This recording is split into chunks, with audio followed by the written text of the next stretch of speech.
The sun's behind me, and I can see the bullets as they like go to the target. I can see the bullet at the target. It's like watching a paintball. It's fucking me up. Because I'm having a hard time. Like I'm wanting to look at the bullets and not at the front sight. I didn't realize I could still do that. 45s used to just absolutely mess with my head. So shooting blazer brass, that's a 25 yards to a 12 by 16 target with the old Glock 42. I've got an LCP Max, and that's been a debate. It really went on about a year ago. I'm going to get into it now. I'm going to post a bunch of videos about this gun. I'm going to try to do a tabletop and talk about this thing, although there's not much to say. It's a Glock 42. My thoughts. So I got the Max, and it's got 10 rounds. Man, that magazine is tight. Like, I don't think it's really meant to carry 10 plus 1. I think it's meant to carry 9 plus 1. You can get 10 in the mag, but like cramming in there, man, you're really putting a lot of tension on that spring. Whereas this, you put 6 in the mag. You put 6 in the mag, you load it up, you close it, it's nothing.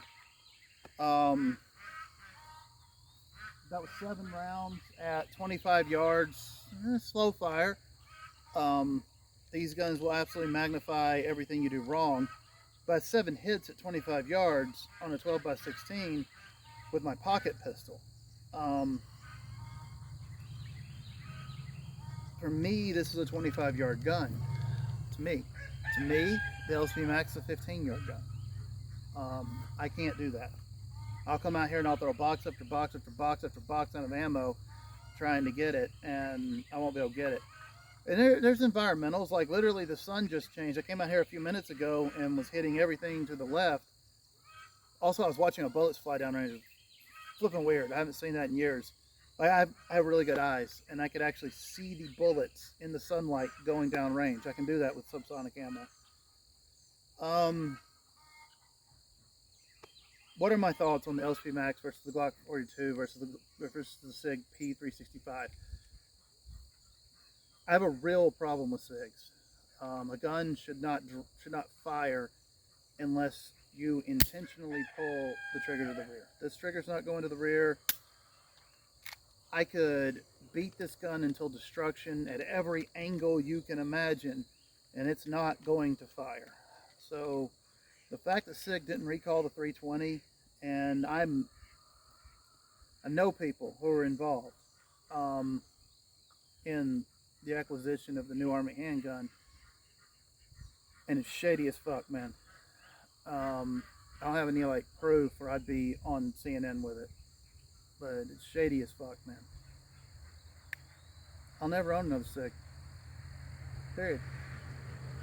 I think it was irresponsible as a company. Love me, hate me, think I'm wrong, think I'm right. It's your opinion. I have my opinion. I'll never own another SIG as long as I live. So for me, the 365 doesn't even exist in the conversation of pocket 380s. If that's not you,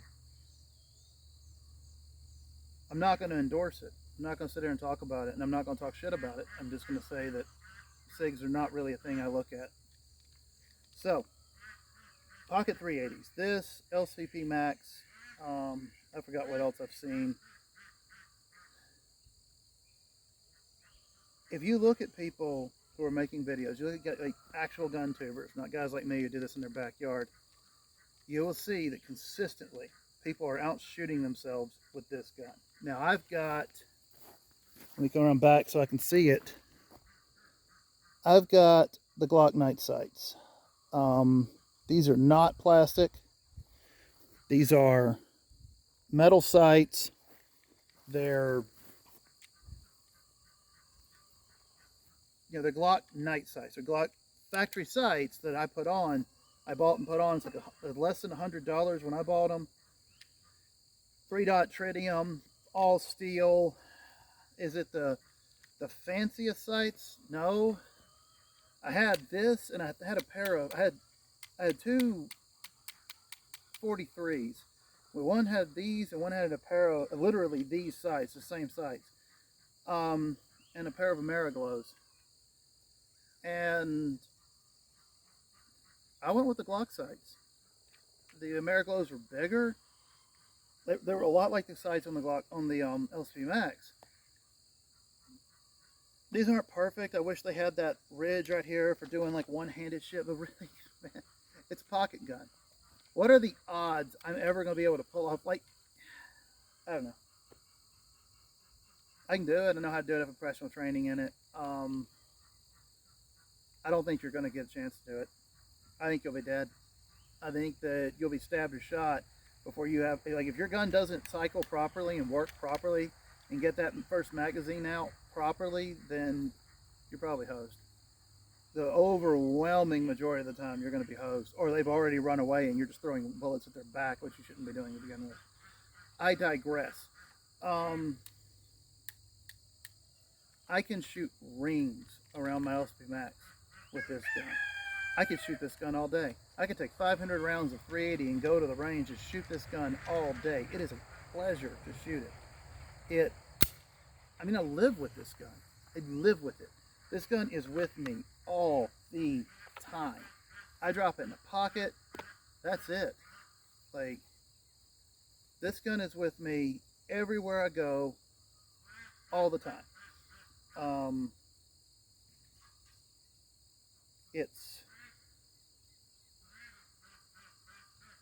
I don't know what else I could say. It's just the right size, the right weight. 380 doesn't feel like it has a ton of recoil with this gun. It's accurate. You know, it's obviously it's not as accurate as my Glock 34. It's accurate. Its recoil's not bad. I prefer this over the Glock 43 in every way.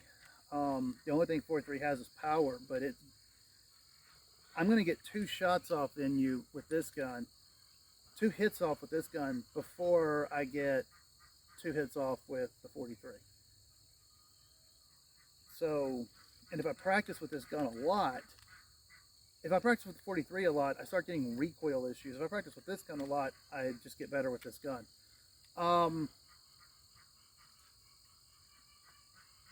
Ammo's a little bit more expensive, but that's starting to even out because of the popularity of 380. I can carry this in the waistband, appendix, in the pocket, around the ankle. Like, this is my go-to carry pistol. It has really become that. And I think it is a fantastic gun. It's a Glock. I mean, takedown is great. You have to pull the trigger, but right here, standing on camera, like anything you need to know about takedown, I just field strip my gun.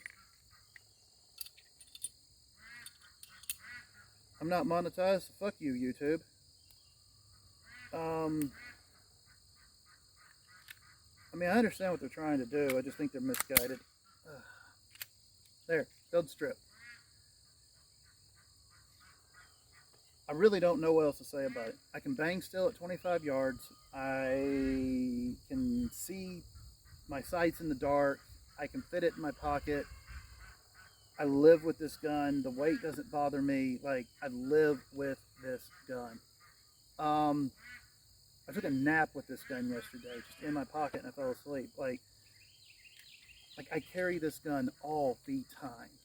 If I have a pocket on, I've got this gun with me. Like, I don't think about picking it up to walk out the door. It's just in my pocket all the time. It shoots. I haven't cleaned it in God knows how long. It just works. Does it have the highest capacity? No, it does not. I don't want to give up shootability for capacity. I'd rather put my first 3 rounds in the target than miss with my last 4 rounds, if that makes any sense. Like, you can't miss fast enough to win in a gunfight. And to me, it's more, which gun is more shootable? It holds enough. Odds are, statistically speaking, it's 3, 3, 3. You keep hearing that, but there's a reason.